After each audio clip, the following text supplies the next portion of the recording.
Hello guys, आज की इस वीडियो में हम eigen values and eigen vectors के कॉन्सेप्ट के बारे में पढ़ने वाले हैं। तो ये दो पॉइंट है जो हम डिस्कस करने वाले हैं आज के वीडियो में।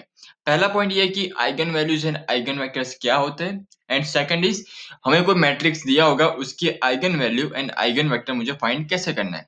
चलिए शुरू करते हैं। सबसे पहले हम देखते हैं कि eigen values and eigen vectors क्या होते हैं। हम एक एग्जाम्पल से समझेंगे।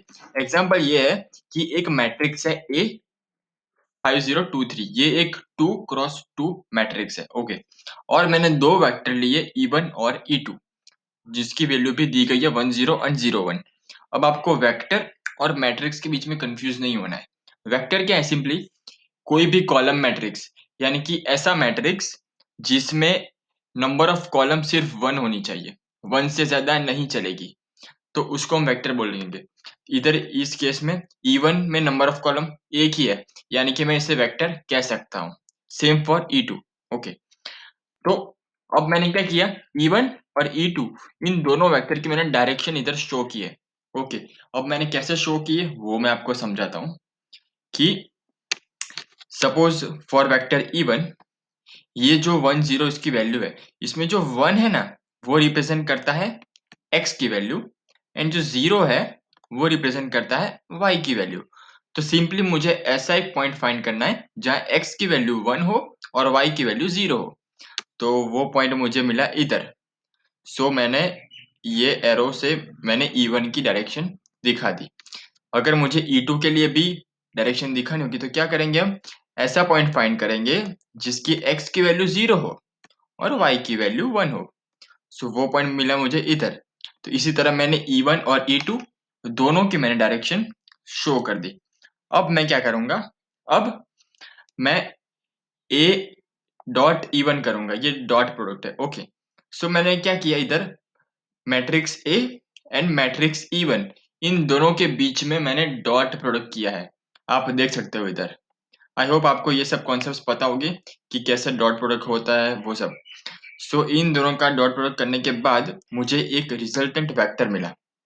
ये मैट्रिक्स भी है, इसे आप मैट्रिक्स भी कह सकते हो या वेक्टर भी कह सकते हो। ओके, अभी मैं वेक्टर कहता हूँ, तो ये वेक्टर है। ओके, 5 2। अगर इस वेक्टर को भी मुझे इस ग्राफ में प्लॉट करना होगा तो कैसे करूंगा? सिंपल है, ऐसा पॉइंट फाइंड करना है जहां x की वैल्यू 5 हो और y की वैल्यू 2 हो। सो वो पॉइंट मुझे मिला इधर।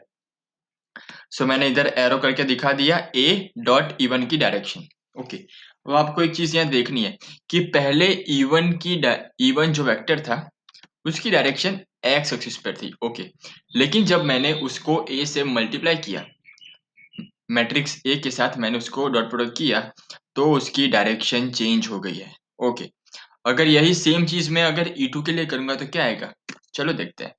सो मैंने क्या किया, अभी A और E2 उन दोनों का मैंने डॉट प्रोडक्ट किया है। तो अगर इन दोनों का मैं डॉट प्रोडक्ट करूंगा तो मुझे मिलेगा रिजल्टेंट वेक्टर 03। अगर इस 03 को भी मैं इस ग्राफ पे प्लॉट करूंगा तो x की वैल्यू 0 और y की वैल्यू 3 कहाँ पे आएगी, इधर आएगी रे। तो फिर आप देख सकते हो कि A डॉट E2 की डायरेक्शन इधर आ गई। अब आपको एक चीज यहाँ नोटिस करनी है, जब मैंने E1 को A से मल्टीप्लाई किया तो डायरेक्शन चेंज हो गई थी। ओके, लेकिन जब मैंने E2 को A से मल्टीप्लाई किया तब डायरेक्शन चेंज नहीं हुई। सो मैं क्या कहना चाहता हूँ कि ये जो है ना हमारा वेक्टर E2, वही आइगन वेक्टर है। तो इसकी डेफिनेशन क्या बनेगी कि कोई ऐसा वेक्टर हमें फाइंड करना है, सपोज x, कोई ऐसा वेक्टर x जिसको मैं a से मल्टीप्लाई करूं तो जो मुझे रिजल्टेंट वेक्टर मिलता है वो रिजल्टेंट वेक्टर और वेक्टर x, उन दोनों की डायरेक्शन सेम होनी चाहिए। ओके, सो ये था आइगन वेक्टर क्या होता है उसके बारे में। एक और मैं एग्जांपल लेता हूँ ताकि आप लोग को अच्छे से समझ में आ जाए। तो ये है मेरा एक तीसरा वेक्टर मैंने लिया E3। ओके, जिसकी वैल्यू है 1 1। ओके, और 1 1 को हम देखें तो कहाँ आएगा, अप्रोक्सीमेटली इधर आएगा वो पॉइंट। ओके, एंड उसकी डायरेक्शन इस तरफ बन जाएगी। ओके, अब मैं E3 को A से मल्टीप्लाई करूंगा तो मुझे रिजल्टेंट क्या मिला, 5 5। अब 5 5 कहाँ पे आएगा, वो अप्रोक्सीमेटली इधर जैसा आएगा। उसकी डायरेक्शन भी यही बनेगी, यानी कि E3 और A इंटू E3 इन दोनों की भी डायरेक्शन सेम मिल रही है, तो मैं कह सकता हूं कि E3 भी मेरा आइगन वेक्टर है। यस, तो आपको ये पता चल गया होगा कि आइगन वेक्टर क्या होता है। ओके, अब एक बार आइगन वैल्यू देख लेते हैं कि जब मैंने E2 को A से मल्टीप्लाई किया तो उसकी वैल्यू चेंज हुई। सपोज पहले इसकी वैल्यू थी इतनी, ओके, y की वैल्यू की बात कर रहा हूं मैं, क्योंकि x की वैल्यू तो 0 है दोनों की। सो y की वैल्यू इसकी थी 1, लेकिन जब मैंने उसको a से मल्टीप्लाई किया तो वैल्यू बन गई 3, यानी कि 3 गुना हो गई वैल्यू। सो इसीलिए इस केस में मेरी आइगन वैल्यू है 3, यानी कि 3/1। पहले 3 थी, पहले 1 थी सॉरी, अब 3 हो गई, सो इसलिए इसकी वैल्यू है 3। अगर मैं सेम E3 की बात करूं तो पहले इसकी वैल्यू थी 1 लेकिन अब हो गई है 5 यानी कि 5 गुना हो गई है। तो इस केस में E3 के केस में हमारी आइगन वैल्यू है 5। ओके, तो ये तो था बेसिक की eigen vectors and eigen values क्या होता है। ओके, अब उसकी डेफिनेशन देखते हैं और उसके फॉर्मूलाज देखते हैं। तो ये है उसकी डेफिनेशन जो मैंने बताया था कि हमें एक ऐसा मैट्रिक्स X फाइंड करना है जिसको हम A से मल्टीप्लाई करें, जिसको हम A से मल्टीप्लाई करेंगे तो जो रिजल्टेंट मैट्रिक्स मिलता है वो रिजल्टेंट मैट्रिक्स और वेक्टर X उन दोनों की डायरेक्शन सेम होनी चाहिए। ओके, सो ये है उसका फॉर्मूला कि A dot x is equal to lambda dot x. यहाँ एक्स क्या है? एक्स है हमारा आइगन वेक्टर एंड लेमडा होगा हमारा आइगन वैल्यू, उसे हम स्केल फैक्टर भी कह सकते हैं। और ए हमारा मैट्रिक्स जो हमने इस एग्जांपल में लिया था ए, वैसा मैट्रिक्स है ए। ओके, अब ये तो था फॉर्मूला। अब आइगन वेक्टर कैसे फाइंड करते हैं वो देखते हैं। सो पहले हम उसका एक फॉर्मूला डिराइव करने वाले हैं। तो ये जो फॉर्मूला है ये तो हमने, ये जो फॉर्मूला था वही है ये भी। तो इधर जो लेफ्ट साइड है ना वो क्या है? मैट्रिक्स मल्टीप्लिकेशन है, क्योंकि ए भी मैट्रिक्स है और एक्स भी मैट्रिक्स है, तो ये बन गया मैट्रिक्स मल्टीप्लिकेशन। ओके, लेकिन राइट साइड पे जो है वो है स्केलर मल्टीप्लिकेशन। क्यों? क्योंकि लैम्बडा है वो तो एक सिंपली नंबर है, वो एक वैल्यू है, और एक्स मेरा वेक्टर है, मैट्रिक्स है। तो राइट हैंड साइड मेरा मैट्रिक्स मल्टीप्लिकेशन नहीं हो रहा है। सो मैं इन दोनों में से डायरेक्टली मैं एक्स कॉमन नहीं निकाल सकता। तो उसके लिए मैंने क्या किया, मैंने आइडेंटिटी लॉ का यूज किया और मैंने लेमडा इंटू आई इंटू एक्स कर दिया। आई क्या है? आई हमारा है आइडेंटिटी मैट्रिक्स। सो अब राइट हैंड साइड बन गया मैट्रिक्स मल्टीप्लिकेशन। तो अब मैं इन दोनों में से एक्स कॉमन निकाल दूंगा और मुझे फॉर्मूला मिल गया। अब आपको एक और चीज यहाँ पे ध्यान रखनी है कि जो हमारा आइगन वेक्टर होता है ना वो कभी भी जीरो वेक्टर नहीं होना चाहिए। जीरो वेक्टर यानी कि ऐसा मैट्रिक्स जिसमें सारी की सारी वैल्यू जीरो हो तो उसे हम आइगन वेक्टर नहीं कह सकते। ओके, तो ये बात आपको ध्यान में रखनी है। सो ये बन गया हमारा एक फॉर्मूला जिसका हम यूज करेंगे eigen values and eigen vectors निकालने के लिए। चलिए शुरू करते हैं एक एग्जांपल से। सो ये हमारा एग्जांपल कि हमें ए की वैल्यू पता है, मैट्रिक्स ए हमें दिया गया है, 2 मैट्रिक्स है, इसकी हमें eigen values and eigen vectors find करना है।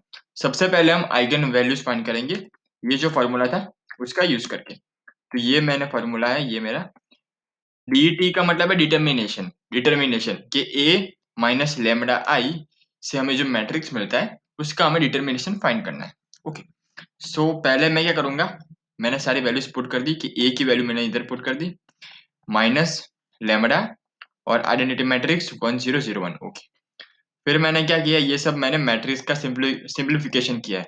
आई होप आप सबको ये सब बेसिक ऑपरेशंस पता होंगे। फिर मैंने ये जो मैट्रिक्स मुझे मिला -6 माइनस लेमडा 3 4 5 माइनस लेमडा, उसको मैंने डिटर्मिनेशन फाइंड किया। डिटर्मिनेशन कैसे फाइंड करता है? ये जो है दोनों, उन दोनों का मैंने मल्टीप्लिकेशन किया, -4 इंटू 3 किया 12। ओके, और इसका मैं सिंप्लीफिकेशन करूंगा तो मुझे एक पोलिनोमियल इक्वेशन मिलेगा लेमडा के फॉर्म में, और उस पोलिनोमियल इक्वेशन को अगर मैं रूट फाइंड करूंगा तो मुझे इसके दो रूट मिले, lambda is equal to 6 and lambda is equal to -7। Lambda मैंने पहले बोला था, लैम्बडा क्या है हमारा, लैम्बडा है आइगन वैल्यू। सो हमें आइगन वैल्यू मिल चुकी है। अब एक बात याद रखना कि हर एक आइगन वेक्टर होता है ना, उसकी एक आइगन वैल्यू होती है। सो ये जो आइगन वैल्यू 6 है, उसके लिए अभी हमें आइगन वेक्टर फाइंड करना है। तो हम कैसे करेंगे, तो मैंने ये मान सपोज मैंने ले लिया कि आइगन वेक्टर है हमारा x एंड y। मैंने x एंड y क्यों लिया, क्योंकि ये 2x2 मैट्रिक्स है। ओके, तो इसमें भी 2 वैल्यू होगी x एंड y। अगर ये 3x3 मैट्रिक्स होता तो होगी x, y and z। Okay, फिर मैंने क्या किया, ये मैंने सपोज कर लिया कि आइगन वेक्टर है x एंड y। अब मैं क्या करूंगा, हम वो फॉर्मूला का यूज करेंगे कि a dot x is equal to lambda dot a. ये फॉर्मूला हमने ये फॉर्मूला हमने देखा था। सो मैंने वही फॉर्मूला का यूज किया इधर आइगन वेक्टर निकालने के लिए। सो ये जो मैट्रिक्स है -6 3 4 5, ये है ए, और x जो हमारा आइगन वेक्टर जो भी हमने सपोज किया था, लेमड़ा की वैल्यू 6 हमें पता है, और डॉट x यानी कि ये एक्स वाई आइगन वेक्टर। अब मैं क्या करूंगा, ये जो मैट्रिक्स के ऑपरेशंस थे, मुझे दो लीनियर इक्वेशन मिले मुझे, ये देखो। और इन दोनों लीनियर इक्वेशन को मैं देखता हूं तो मुझे एक फाइनल वाला इक्वेशन मिला, y is equal to 4x। अब मैं क्या करूंगा, मैं x इज इक्वल टू 1 लेता हूं, तो y की वैल्यू क्या आएगी, 4 आएगी y की value. So x and y क्या है, वो हमारे कंपोनेंट है आइगन वेक्टर के। सो मुझे आइगन वेक्टर मिल गया 1 4। और आपको यहाँ पे एक क्वेश्चन होगा कि मैंने x की वैल्यू 1 ही क्यों ली, मैं 2 भी ले सकता हूँ, 3 भी ले सकता हूँ, 4 भी ले सकता हूँ, कोई भी वैल्यू ले सकता हूँ। तो सपोज अगर मैं इधर x की वैल्यू 2 लेता तो इधर क्या आता, इधर 2 बन जाता इधर।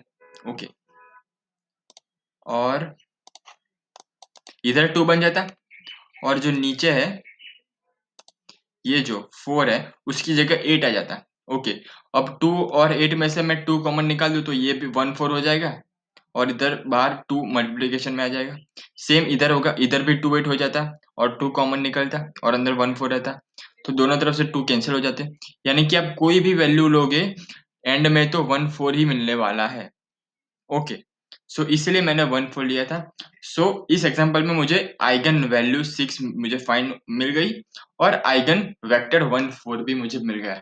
तो आई होप आपको ये सब पता चल गया कि कैसे eigen values and eigen vectors find किए जाते हैं, and eigen values and eigen vector क्या होता है वो भी आपको पता चल गया होगा। So thanks for watching video. अगर वीडियो अच्छी लगी तो लाइक करें, सब्सक्राइब करें, अपने दोस्तों को भी दिखाएं, और इस चैनल को सब्सक्राइब करना मत भूलिए।